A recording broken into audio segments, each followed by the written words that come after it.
Titre de ce livre, le titre de ce livre, Les mensonges sur la dîme. Il est écrit par notre bien-aimé frère Roch Richard. Nous sommes présentement au chapitre 2 de ce livre. Nous sommes toujours à la première partie, chapitre 2, petit 3. Chapitre 2, petit 3. Prends les Lévites dans les enfants d'Israël et les purifie. Tu leur feras ainsi pour les purifier. Tu feras inspection sur eux de l'eau de purification. Ils feront passer le rasoir sur toute leur chair, ils laveront leurs vêtements et ils se purifieront. Puis ils prendront un veau pris du troupeau avec son gâteau de fine farine pétri à l'huile. Et tu prendras un second veau pris du troupeau pour l'offrande pour le péché. Alors tu feras approcher les Lévites devant le tabernacle d'assignation et tu convoqueras toute l'assemblée des enfants d'Israël. Tu feras, dis-je, approcher les Lévites devant l'Éternel et les enfants d'Israël poseront leurs mains sur les Lévites. Et Aaron présentera les Lévites en offrande devant l'Éternel de la part des enfants d'Israël et ils seront employés au service de l'Éternel. Et les Lévites poseront leurs mains sur la tête des veaux. Puis tu en sacrifieras l'un en offrande pour le péché et l'autre en holocauste à l'Éternel, afin de faire propitiation pour les Lévites. Après, tu feras tenir les Lévites devant Aaron et devant ses fils, et tu les présenteras en offrande à l'Éternel. Ainsi tu sépareras les Lévites d'entre les enfants d'Israël, et les Lévites seront à moi, et les Lévites seront à moi. Après cela, les Lévites viendront pour servir au tabernacle d'assignation. Quand tu les auras purifiés et présentés en offrande, car ils me sont entièrement donnés dans les enfants d'Israël. Je les ai pris pour moi au lieu de tous ceux qui ouvrent la matrice, au lieu de tous les premiers-nés dans les enfants d'Israël. Car tout premier-né dans les enfants d'Israël est à moi, tant des hommes que des bêtes. Je me les suis sanctifiés le jour que je frappais tous les premiers-nés au pays d'Égypte. Or, j'ai pris les Lévites au lieu de tous les premiers-nés dans les enfants d'Israël. Et j'ai entièrement donné dans les enfants d'Israël les Lévites à Aaron et à ses fils pour faire le service des enfants d'Israël dans le tabernacle. Dans le tabernacle d'assignation et pour servir de rachat pour les enfants d'Israël, afin qu'il n'y ait point de plaie sur les enfants d'Israël, comme il y aurait si les enfants d'Israël s'approchaient du sanctuaire. Moïse et Aaron et toute l'assemblée des enfants d'Israël firent aux Lévites toutes les choses que l'Éternel avait commandées à Moïse touchant les Lévites. Les enfants d'Israël le firent ainsi. Les Lévites donc se purifièrent et lavèrent leurs vêtements, et Aaron les présenta en offrande devant l'Éternel et fit propitiation pour eux afin de les purifier. Cela étant fait, les Lévites vinrent pour faire leur service au tabernacle d'assignation devant Aaron et devant ses fils, et on leur fit comme l'Éternel l'avait commandé à Moïse touchant les Lévites. En parenthèse, Nombre chapitre 8, versets 6 à 22.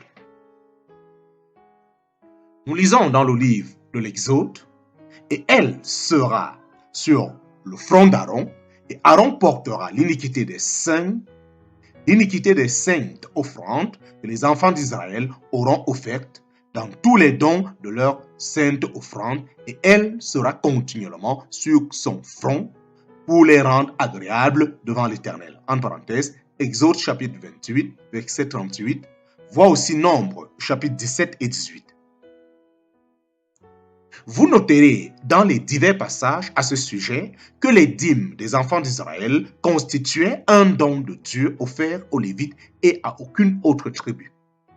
Je l'ai donné à toi et à tes fils et à tes filles avec toi par ordonnance perpétuelle, toutes les offrandes élevées, des choses sanctifiées que les enfants d'Israël offriront à l'Éternel pour être une alliance ferme à toujours devant l'Éternel, pour toi et pour ta postérité avec toi. En parenthèse, Nombre chapitre 18, verset 19. Dieu n'a accordé ces dons et cette promesse à personne d'autre, Verset 20, puis l'Éternel dit à Aaron, tu n'auras point d'héritage en leur pays, tu n'auras point de portion parmi eux, je suis ta portion et ton héritage au milieu des enfants d'Israël. Et au verset 21, et quand aux enfants de Lévi, voici, je leur ai donné pour héritage toutes les dîmes d'Israël pour le service auquel ils sont employés, qui est le service du tabernacle d'assignation. Alors, les individus qui croient avoir hérité du même service au tabernacle se trompent et trompent les autres au risque d'en subir de graves conséquences. Vous remarquerez ensuite qu'il était défendu aux enfants d'Israël d'être dans le tabernacle car ils auraient encouru une mort certaine. Et les enfants d'Israël n'approcheront plus du tabernacle d'assignation afin qu'ils ne soient point coupables de péché et qu'ils ne meurent point. Mais les Lévites s'emploieront au service du tabernacle d'assignation et ils porteront leur iniquité. Cette ordonnance sera perpétuelle en vos âges et ils ne posséderont point d'héritage parmi les enfants d'Israël.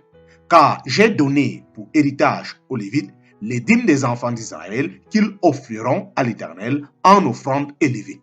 C'est pourquoi j'ai dit d'eux qu'ils n'auront point d'héritage parmi les enfants d'Israël. En parenthèse, Nombre chapitre 18, versets 22 à 24.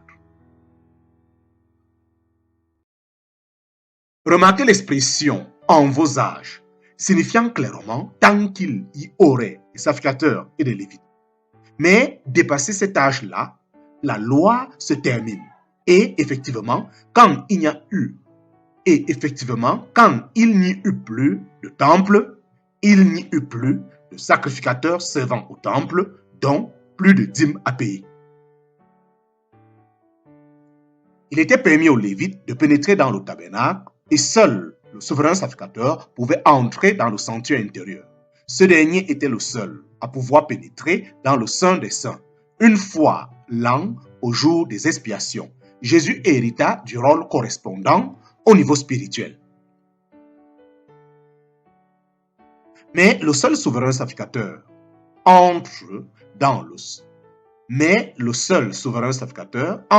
second une fois l'an, mais non sans y porter du sang, lequel il offre pour lui-même et pour les fautes du peuple.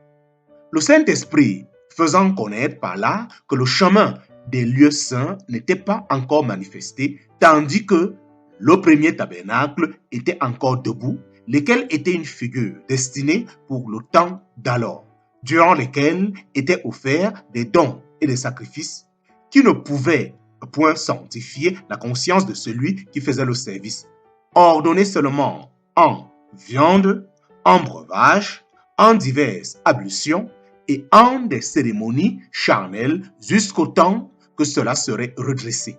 Mais Christ étant venu pour être le souverain sacrificateur des biens à venir par un plus excellent et plus parfait tabernacle, qui n'est pas un tabernacle fait de main, c'est-à-dire qui soit de cette structure, il est entré une fois dans les lieux saints avec son propre sang et non avec le sang des veaux ou des boucs, après avoir obtenu une rédemption éternelle.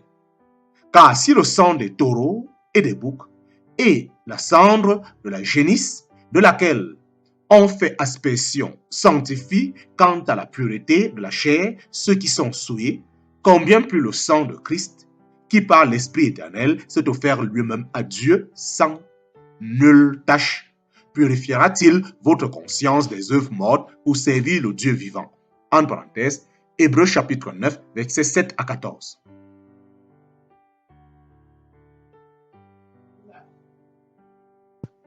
Il va à l'encontre de tout ce que Dieu a déclaré en tant que rôle et promesse faite spécifiquement aux sacrificateurs de supposer que quelqu'un, qu'il soit juif ou gentil, puisse remplacer le service lévitique. Les chrétiens ne sont pas de la lignée lévitique et on ne leur a pas transmis leur fonction, laquelle était en partie de porter l'iniquité du peuple en préfigure de Christ qui allait venir porter l'iniquité du monde entier au niveau spirituel. Le sacerdoce lévitique s'avérait donc un présage. Christ fut l'accomplissement et l'Église la conséquence. Tellement qu'à cause de cette infimité, il doit offrir pour les péchés, non seulement pour le peuple, mais aussi pour lui-même. Or, nul ne s'attribue cet honneur, mais celui-là en jouit qui est appelé de Dieu comme Aaron. De même aussi, Christ ne s'est point glorifié lui-même pour être fait souverain sacrificateur, mais celui-là l'a glorifié qui lui a dit « C'est toi qui es mon fils, je t'ai aujourd'hui engendré ». Comme il lui dit aussi en un autre endroit, tu es sacrificateur éternellement selon l'ordre de Melchisédek. En parenthèse, Hébreux chapitre 5, versets 3 à 6. Personne ne peut se proclamer sacrificateur aujourd'hui, excepté l'ange de l'alliance. Personne ne peut se proclamer sacrificateur aujourd'hui, excepté l'ange de l'alliance de Dieu entrant dans son temple, tel que prophétisé dans Malachie chapitre 3. Vous remarquerez en lisant le passage qui suit que le manque de dîmes et d'offrandes au temple, en parenthèse, là où se trouvait la maison de provision, était un vol envers Dieu selon le commandement de l'Éternel. Or, ce sont les Lévites qui devaient apporter toutes les dîmes au lieu ordonné pour les garder et qu'il y ait provision dans ma maison. Et qu'il y aura un sacrificateur, fils d'Aaron, avec les Lévites pour dîmer les Lévites, et que les Lévites appartenaient et que les Lévites apporteraient la dîme de la dîme en la maison de notre Dieu.